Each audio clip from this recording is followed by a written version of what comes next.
Hello student, welcome to lead school online classes. आज हम हिंदी इस विषय का अध्ययन करने वाले हैं क्लास 9 के लिए। तो क्लास 9 के लिए हमें दो पुस्तिका है, एक है स्पर्श भाग 1 और दूसरा है संचयन भाग 1। स्पर्श में दो विभाग दिया गया है, पहला पद्यांश है और दूसरा गद्यांश है। और संचयन में यह कुछ लेखकों की कहानियाँ हैं जिसे हमें पढ़ना है।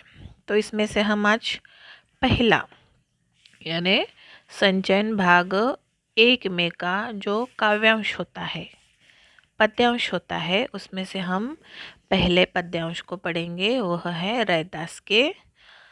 तो रैदास की जो कविता है, पद है, उसमें से दो अलग अलग पद दिया गया है। एक अब कैसे टूटे राम नाम और दूसरा दिया है ऐसी लाल तुझ बिनु। रैदास नाम से विख्यात संत रविदास का जन्म सन 1388 को बनारस में हुआ था। रैदास कबीर के समकालीन हैं, यानी जब कबीर की उत्पत्ति या कबीर के जो भी कविताएं वगैरह उन्होंने प्रचलित किया है, तभी यह महान रैदास भी का कार्यकाल कहा जाता है। रैदास की ख्याति से प्रभावित होकर, ख्याति यानी कि उनकी बुद्धिमत्ता, उनकी कविता लिखने का ढंग जो भी होता है उससे प्रभावित, आकर्षित होकर, अट्रैक्टिव जिसे कहते हैं, होकर तो दिल्ली के जो भी राजा तख्त के, तो सिकंदर लोदी ने उन्हें दिल्ली में आने का निमंत्रण भेजा था, बुलाया था। संत कुलभूषण कवि रविदास के उन महान संतों में से अग्रगण्य थे जिन्होंने अपनी रचनाओं के माध्यम से समाज में व्यप्त बुराइयों को दूर करने में महत्वपूर्ण योगदान दिया है। रैदास ने ऊंच नीच की भावना तथा ईश्वर भक्ति के नाम पर किए जाने वाले विवाद को सारहीन तथा निरार्थक बताया गया है। यानी जो भी तुम्हारी धर्म ऊंचा है, श्रेष्ठ है, हमारा धर्म बुरा है, अच्छा नहीं है, ऊंच नीच को उन्होंने कभी भी उनके वहाँ स्थान नहीं दिया गया है, उनके शब्दों में स्थान नहीं दिया गया है, उनके विरोध किया गया है। जाने वाले विवाद को सारहीन तथा निरर्थक बताया गया है। उन्होंने सबको परस्पर मिलजुल कर प्रेम पूर्वक रहने का आदेश दिया है। उनका विश्वास था कि राम, कृष्ण, करीम, राघव आदि सब एक ही परमेश्वर के नाम थे, यानी एक ही भगवान है, तो हम सबको मिलजुल कर अच्छे से रहना, ऐसे वह हमें सीख देते थे। संत कवि रैदास उन महान संतों में अग्रगण्य थे जिन्होंने अपनी रचनाओं के माध्यम से समाज में व्यप्त बुराइयों को दूर करने में बड़ा महत्वपूर्ण योगदान दिया गया है, जिसमें इनकी रचनाओं की विशेष लोकवाणी का अद्भुत प्रयोग है, जिसमें जनमानस पर इनका अमिट प्रभाव पड़ता है। उनका सच्चे ज्ञान पर विश्वास था। उन्होंने भक्ति के लिए परम वैराग को अनिर्वय माना था। उनके अनुसार ईश्वर एक है और वह जीवात्मा के रूप में प्रत्येक जीव में वह ईश्वर मौजूद रहते हैं। तो हमें सभी की भक्ति करना चाहिए और सभी को ऊंच नीच या जो भी यह धर्म का है, अच्छे धर्म का है या नीच धर्म का है, ऐसे हमें कभी भी विरोध करना नहीं चाहिए था। आगे देखो, इसी विचारधारा के अनुसार उन्होंने अपने प्रथम पद अब कैसे छूटे राम नाम रट लगी में हमें यह शिक्षा दी है कि हमें ईश्वर किसी मंदिर या मस्जिद में नहीं मिलेंगे, यह किसी मूर्ति में नहीं मिलेंगे। ईश्वर को प्राप्त करने का एकमात्र उपाय अपने मन के भीतर झांकना है। कवि ने यहाँ प्रकृति एवं जीवों के विभिन्न रूपों का उपयोग करके यह कहा है कि भक्त और भगवान एक दूसरे के बिना अधूरे हैं। उनके अनुसार ईश्वर सर्वश्रेष्ठ है और हर जन्म में ही वे सर्वश्रेष्ठ रहेंगे। और संत रहीमदास ने अपने दूसरे पद में ऐसे लाल तुझ बिन कौन करे, यानी मैं रैदास जी ने ईश्वर की महत्ता का वर्णन किया गया है। उनके अनुसार ईश्वर धनी, गरीब, छुआछूत, छूत आदि के में विश्वास नहीं करते हैं।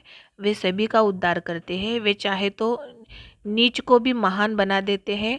ईश्वर ने नामदेव, कबीर, त्रिलोचना, सधना और सैनू जैसे संतों का उद्धार किया था और वे हमारी भी उद्धार करेंगे। इस तरह उन्होंने हमें उस समय के समाज में व्यप्त जात पात, छुआछूत जैसे अंधविश्वासों का त्याग करने की हमें सलाह दी गई है। तो यह हो गया संत रैदास के जीवन परिचय के बारे में हमने जाना।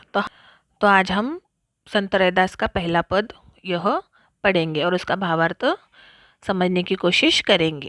अब कैसे छूटे राम नाम रट लागी, प्रभु जी तुम चंदन हम पानी, जाकी अंग अंग बास समानी।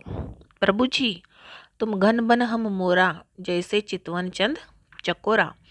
प्रभु जी तुम दीपक हम बाती, जाकी जोरी बरे दिन राती। प्रभु जी तुम मोती हम धागा, जैसे सुनही मिलत सुहागा। प्रभु जी तुम स्वामी हम दासा, ऐसी भक्ति करे रैदासा। तो यहाँ पर पहले पद यह हमने पढ़ा। अभी उसका हम अर्थ जानेंगे कि वह हमें कौन सी सीख दे रहे हैं संत रैदास जी। प्रस्तुत पंक्तियों में कवि रैदास जी ने अपने भक्ति भाव का वर्णन किया है। उनके अनुसार जिस तरह प्रकृति में बहुत सारी चीज़ें एक दूसरे से जुड़ी रहती हैं, ठीक उसी तरह भक्त एवं भगवान भी एक दूसरे से जुड़े हुए हैं। उन्होंने प्रथम पंक्ति में ही राम नाम का गुणगान किया गया है। रैदास के पद की इन पंक्तियों में वे बोल रहे हैं कि अगर एक बार राम नाम रट की लत लग गए तो फिर वह कभी छूट नहीं सकती। उनके अनुसार भक्त एवं भगवान चंदन की लकड़ी एवं पानी की तरह होते हैं।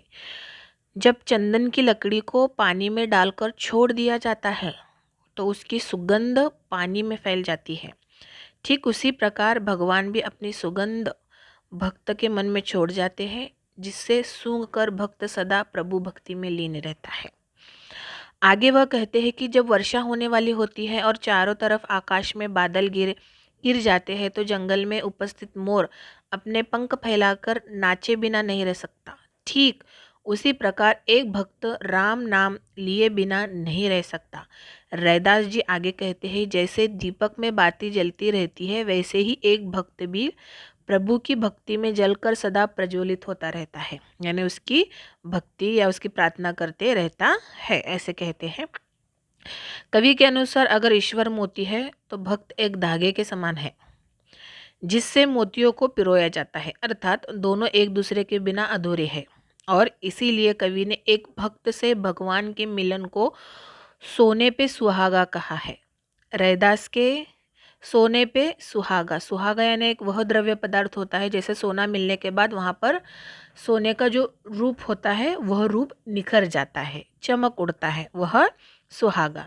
रैदास के पद की इन पंक्तियों में अपनी भक्ति का वर्णन करते हुए रैदास जी स्वयं को एक दास और प्रभु को वह क्या कहते हैं कि वह स्वामी है, यानी ईश्वर आप स्वामी हैं तो मैं एक दास हूँ, एक गरीब हूँ, एक नौकर हूँ और मैं आपकी सेवा यह करते रहूँगा। ऐसे हमें इस पद से संत रैदास ने हमें यह सीख दिया गया है कि वह प्रभु और ईश्वर में किस प्रकार से बंधन रहता है, किस प्रकार बंधन अटूट रहता है, वह कभी टूटता नहीं है और ईश्वर और इंसान यह एक दूसरे से अलग नहीं रह सकते। ऐसे हमें समझाने की कोशिश यहाँ पर दी गई है।